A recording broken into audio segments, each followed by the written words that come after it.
Welcome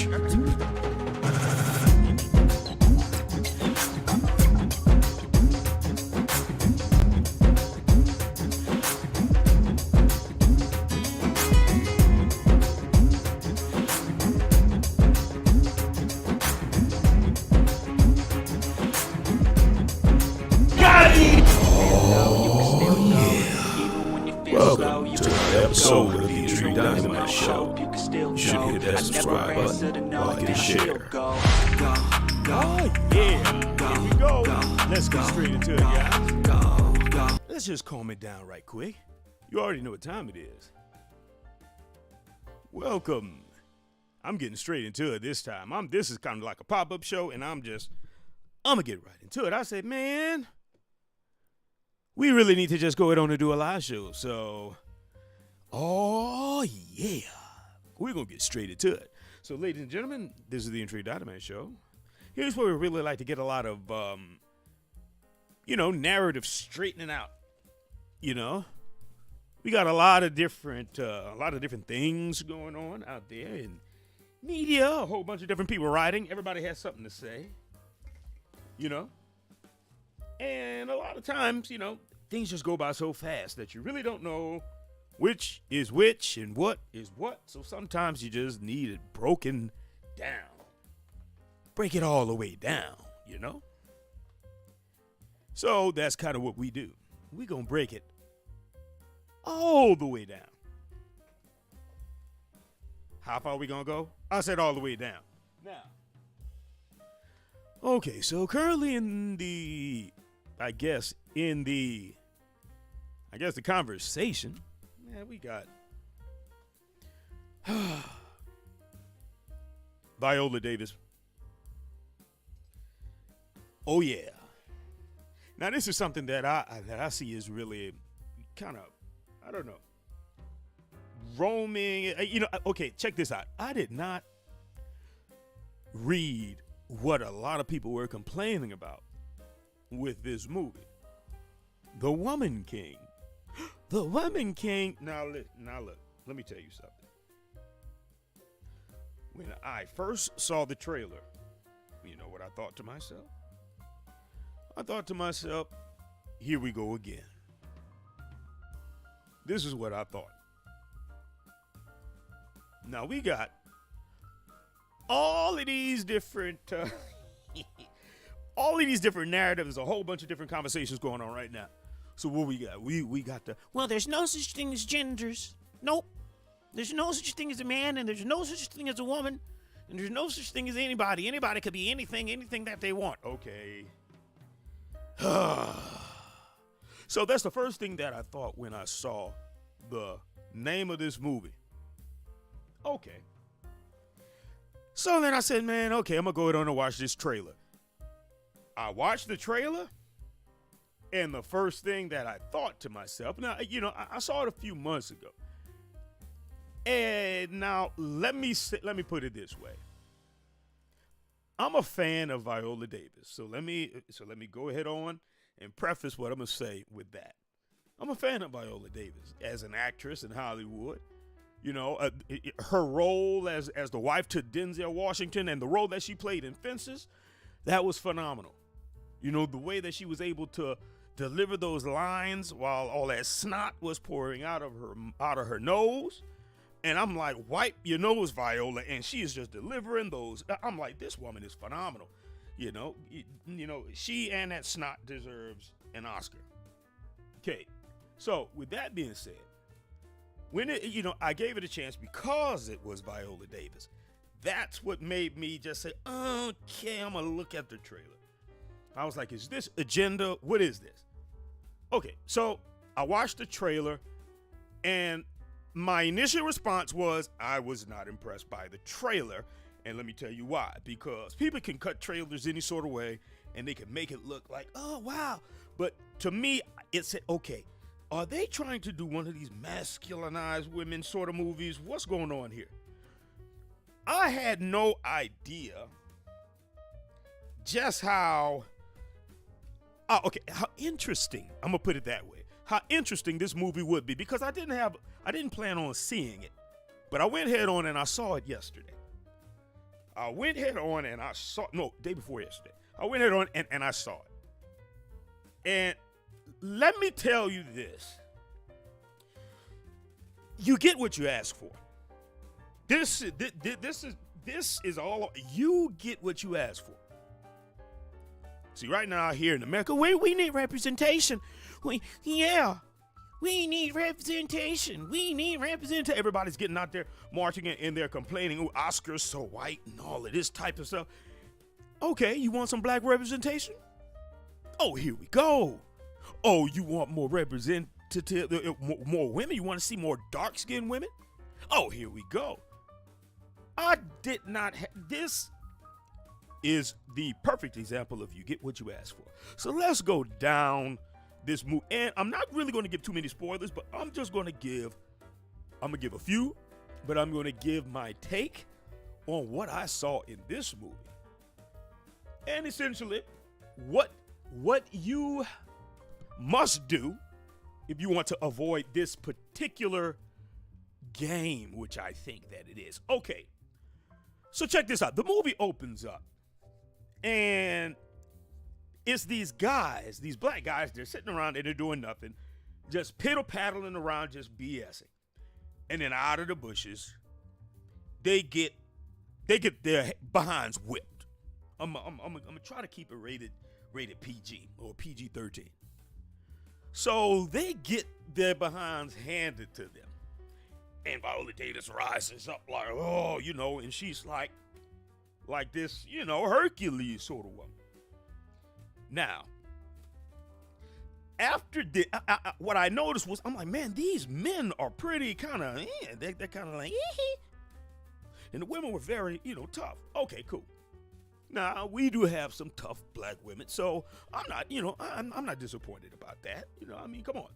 Have you seen some of these Kenyan runners and these women that are walking in the Olympics? I mean, they walk and run in come on. There are tough women out there. We know this, right? But I'm noticing that in comparison, because I'm looking for kind of a balance. I'm like, man, they really are portraying the men kind of, So then the scene switches and she goes to go see the king. She's in there, she sees the king, and then this particular interesting guy comes out, and he's evidently spicy. I'm gonna put it that way. So the spicy guy comes out, he's like, the king is up there now with somebody. And I'm like, oh damn, here we go. Who wrote this movie? Because this right, See now, yes, what they were trying to do, I believe, in that moment was they were trying to give a little bit of history by having a eunuch, which is a guy who essentially gets his testicles, removed, and then he was over, I guess, all of the king's wives or whatever. So I said, okay. All right, so here we go. So we got the tough women, we got the feminized men, and then we got this guy who is a eunuch who is talking like a queen. Okay, whatever. Now, the scene switches. The king has an affinity for the Viola Davis woman. But guess what? The Viola Davis woman, they make these pacts that they cannot have. We are not going to have sex with any man. Any man. I said, hold up. Okay, so they're not having sex with any men. Why is this woman the woman king? Okay, how she gets the title the woman king is even more ridiculous. So, this is going to be a very abbreviated version here. So then all of a sudden, he has this affinity with her, and she's like this great warrior. And then all of a sudden, she has this vision. Oh, this dream is the beast. The beast is coming. Someone from my past.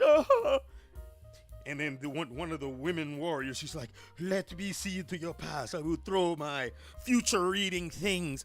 And all of a sudden, she was able to read, oh, there's something coming.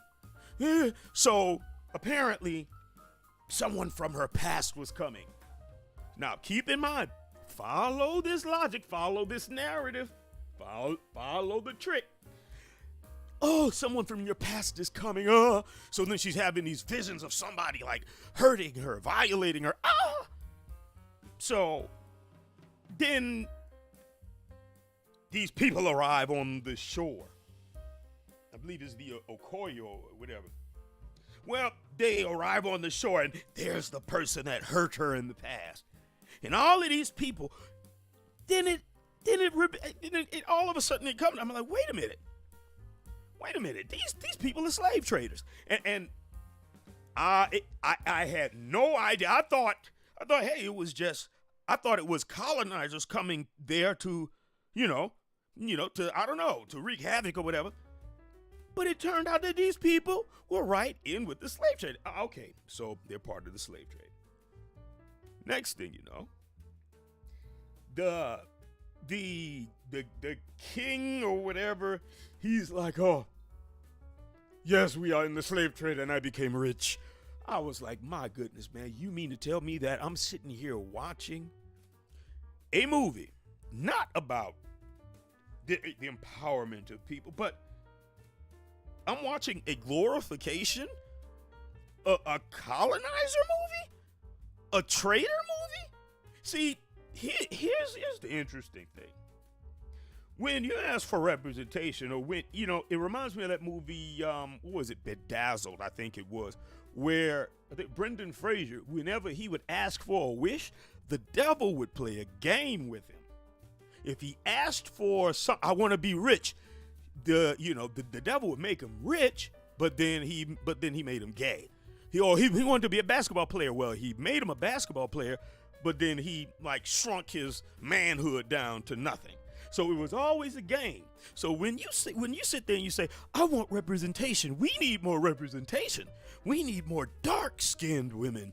Yes, because it's always the colorism and things like that. Well, guess what they're going to show you? They're going to show you the exact ones that enslaved your grandmothers and grandfathers, your ancestors. It's like, wait a minute. Hold up. Okay. Let me tell you what happened. In this movie, here's the trick. All of a sudden, the king says, I don't want to be in slave trade anymore. We're done. Get out of here. Oh, no, we're not done. You have to still do it. Now, wait a minute here. I said, hold up. This don't even sound right. This sounds like somebody put that there. Lo and behold, with a little bit of research and the magic of just going, of reading, here we find out that this is completely inaccurate. The homeboy, with this tribe, the homie out there in Africa, these people, they had to be made to stop. They had to be made to, the British actually had to physically stop them. They would not stop trading. They would not stop slave trading. That's a quite interesting thing. And the king who is on the throne in this movie was adamant about it.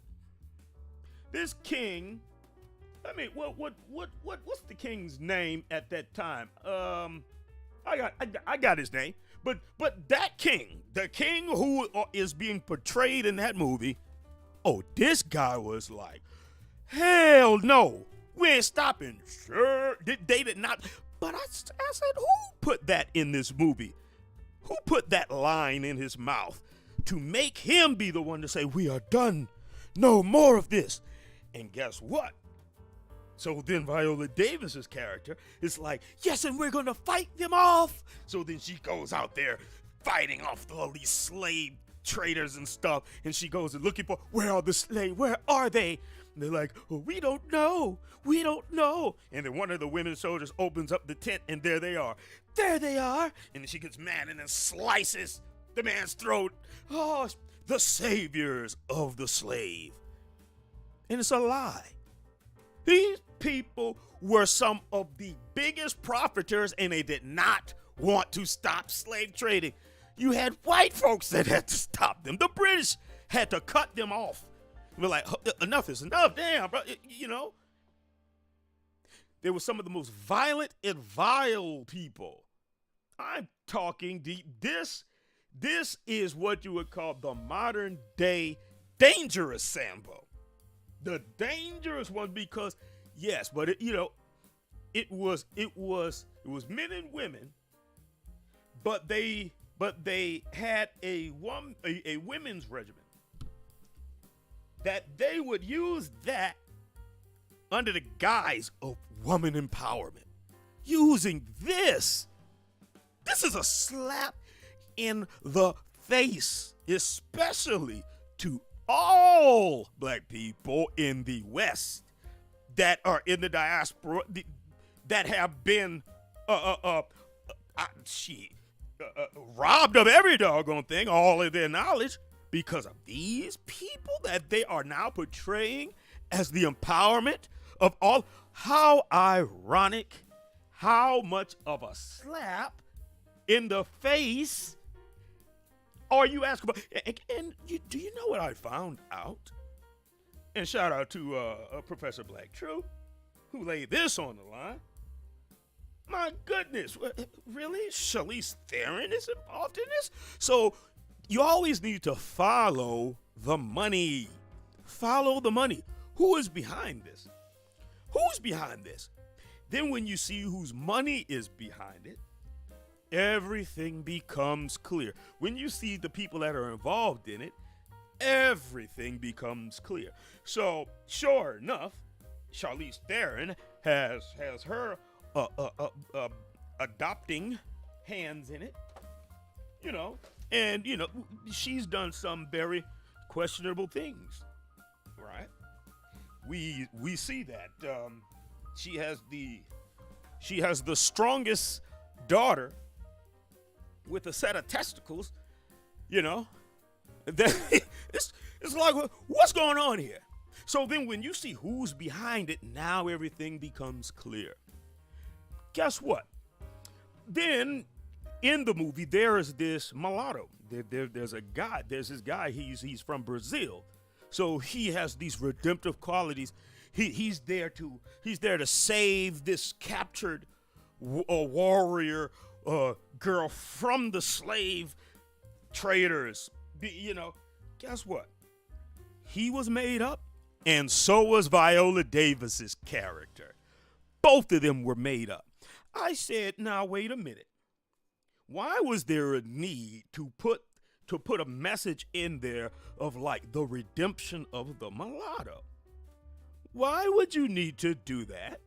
Why would you need to use that symbolism to kind of give a redemptive quality to the half white, half black person? Because this guy was half of these black people and half of the white colonizer. So basically, he was both. He was black colonizer and white colonizer. If you think about it, he was mixed with both of them, but they gave him the role of having these redemptive qualities, like, I am here to help release you and save you. This person wasn't even real.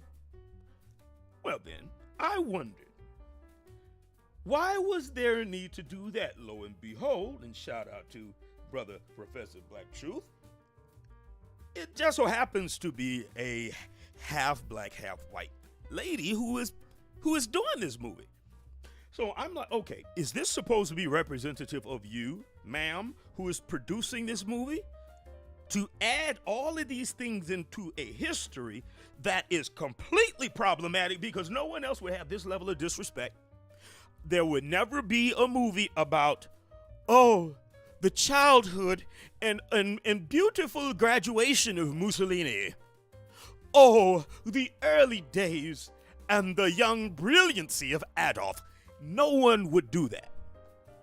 Why is there this level of disrespect to take some of the greatest terrorists, and shout out to you. You are correct. The Harriet movie.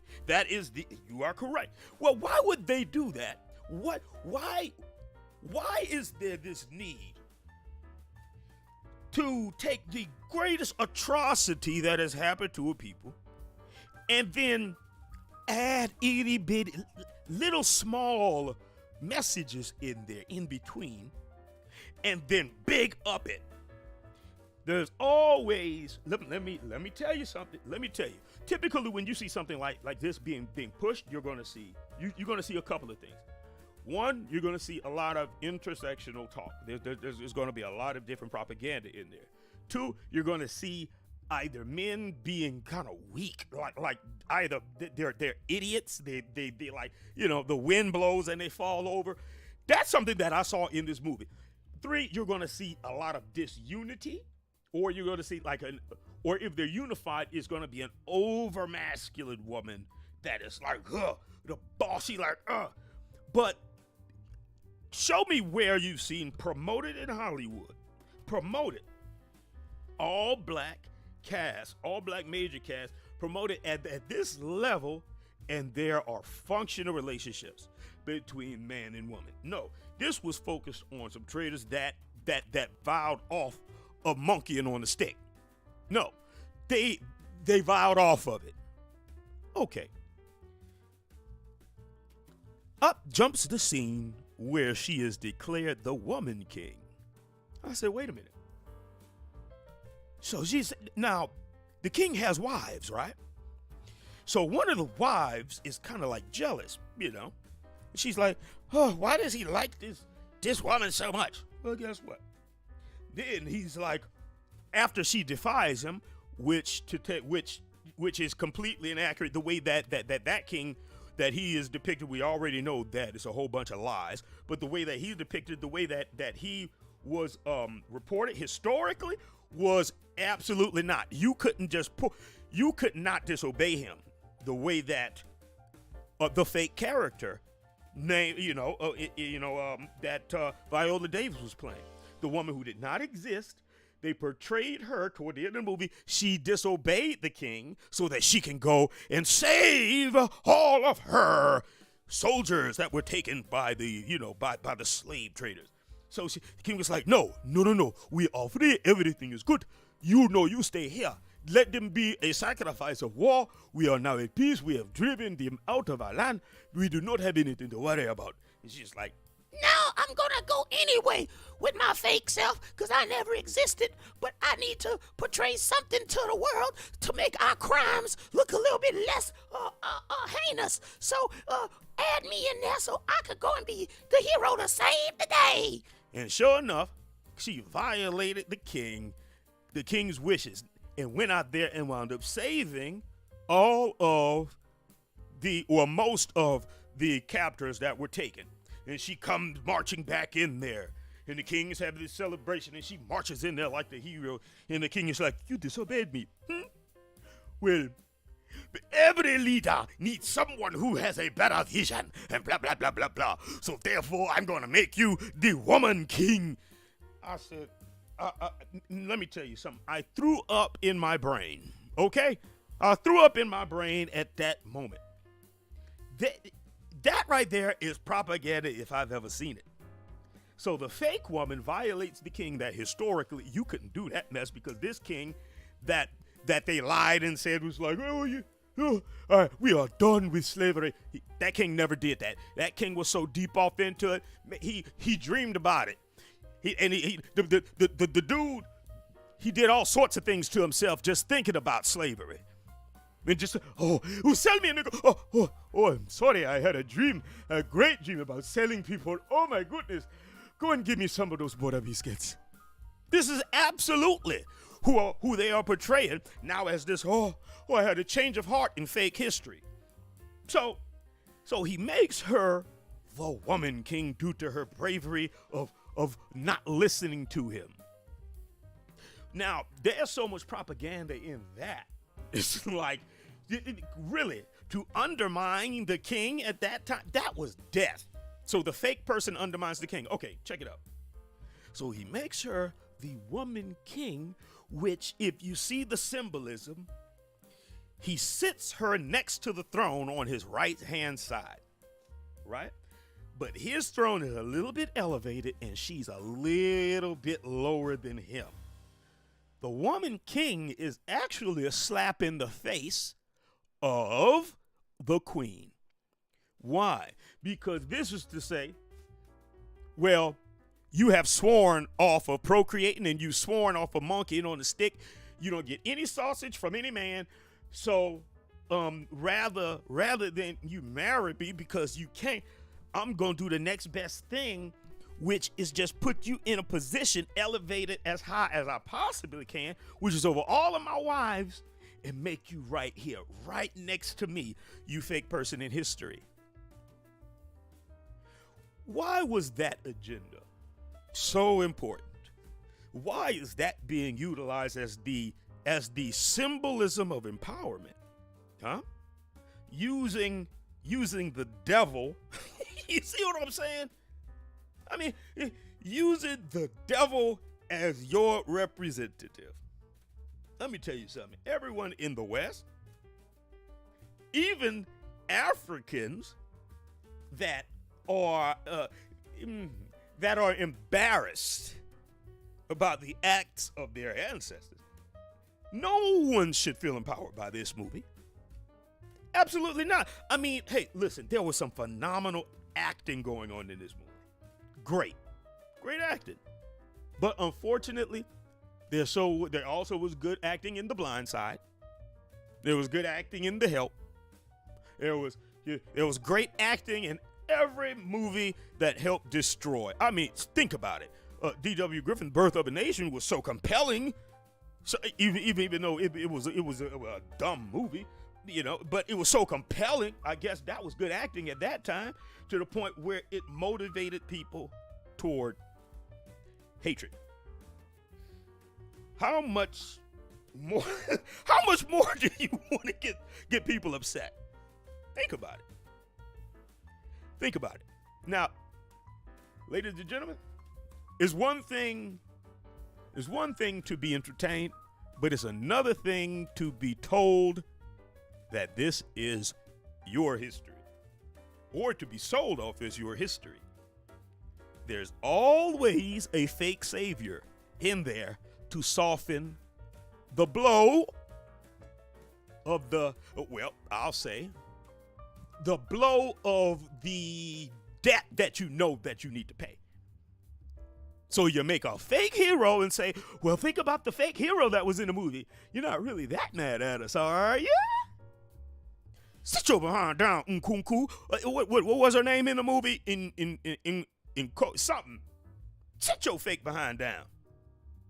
Now, this is why we need to start being more active about history. You don't have to be a history teacher, but doggone it, whenever they say true events based on your antenna should be all the way up. Hold on, what you talking about here? Okay. Oh, okay, black people. Okay, I see some black. Okay, where's the money coming from? Who are these people? Oh, this is for black empowerment because we are telling the story of some grand people that have built many, many things. Oh, so great. Okay. Well, we know about how great people are. Okay, keep going. What's the name of this movie? Well, it is about a great American hero. A great American hero. He came from out of nothing, and he is amazing. Okay. We hear all that. Who is the story about, damn it? You're asking me to donate. Who's the story about? It is about a black man who joined ranks with black people. And will you tell me who the story is about? Okay. His name is Perry. Perry what? Perry Mason? No, we're telling the story about a great American hero. His name is Perry. Perry who? Darthard Perry. Darthard Perry? What? Do you know who Darthard Perry is? You probably won't, if you don't pay attention to history. And when someone is pushing a narrative, one of the greatest detriments to progress, to black America progress, Darthard Perry. Unquestionable. So do your history. Whenever at this level, you start to see a whole lot of black faces just being pushed out there. Wow. And you know good and well that you didn't hear about a campaign to donate to the funding of making the movie. You didn't hear about that. Wait, now hold up. I didn't hear about the campaign. Where did the money come from? Who's behind it? Then after you get the gist of what it is that they're going to talk about, do your due diligence before it comes out to understand from different sources so that you can get a beautiful picture or at least a decent picture of what happened during the events and who these people were that these people are deciding to make a movie about.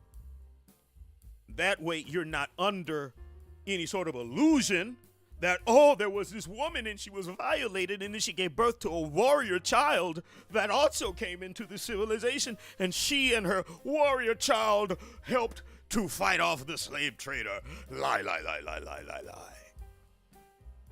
And then to make, which I'm wondering, was this kind of strategic? Because if you think about it, chess is an interesting game. Sometimes it's confusion under the guise of empowerment. Meaning what? Meaning this.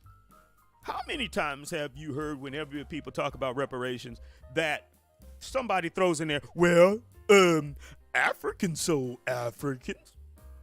How many times have you heard that?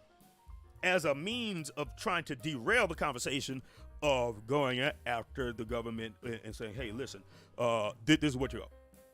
So then there's this Africans sold Africans. What I'm wondering if as well, because if you think about it, there could be this agenda, hey, listen, since they like stuff, here's what we gonna do. We gonna make a compelling movie about Africans selling African.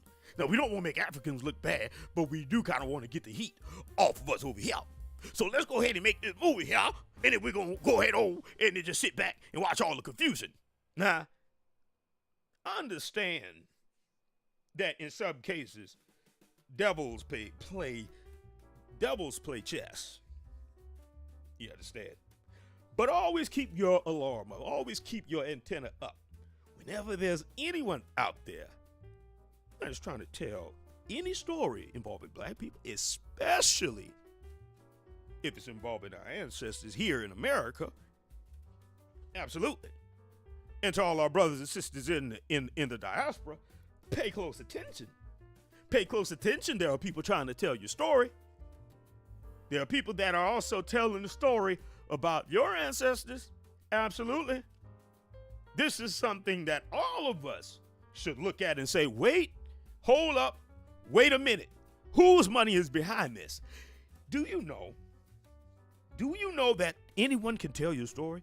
I just saw an interview. Mike Tyson is upset that these people are making a movie about him. They didn't ask him any questions. They didn't do an interview. All they have to do is just say, oh, it's unauthorized. The unauthorized edition. Anyone can tell your story while you're still alive. Absolutely. And guess what? They can tell it however they want to. They could paint you into being whatever they want to. You can't sue them. You can't do anything about it. You know? It's like, well, based on true events. But they never tell you which part is the embellishment. That you have to do for yourself. So, ladies and gentlemen, glad that all of y'all tuned in. And I hope that maybe there was a level of straightening, at least the beginning of a level of straightening, just to kind of set us on course, just so we can keep our eyes out for stuff like this. There's a lot of problematic narratives going on out here, and a lot of twisting of the script. Oh, this we do know. But as long as we have ears, and as long as we have voices, and we can catch it, and we can speak on it, and shut it down. Well, until next time, guys, remember, always keep it logical. And never let anyone. What? I said never let anyone control your narrative. Oh, yeah. Hey, if you haven't, hit that subscribe button. like, and share. Peace. I don't ever slow up, no I don't take shit. I got no love for the fakeness. If you wanna play tough and wanna hate this, I'll always show up. I don't ever slow up, no I don't take shit. I got no love for the fakeness. If you wanna play tough and wanna hate this, I'll always show up.